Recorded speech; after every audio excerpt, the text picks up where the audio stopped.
Hello dear friends, this is Phone Support Channel. Before you start watching this video, please subscribe to the channel and give it a like, and also write your feedback in the comments if this video helped you, or if you have any questions. Thank you. In this video, I want to show and tell you how to delete any of your videos from your YouTube channel in a couple seconds. To do this, you go into the YouTube app, and you click on your profile at the bottom. Now you click on your videos.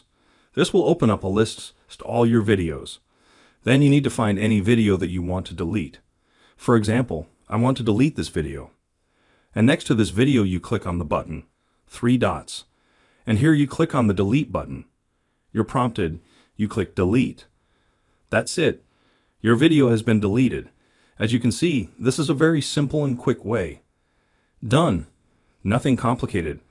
If you like this video, put likes and subscribe to the channel. And also watch other useful videos on the channel. That was Phone Support. Bye bye. See you later.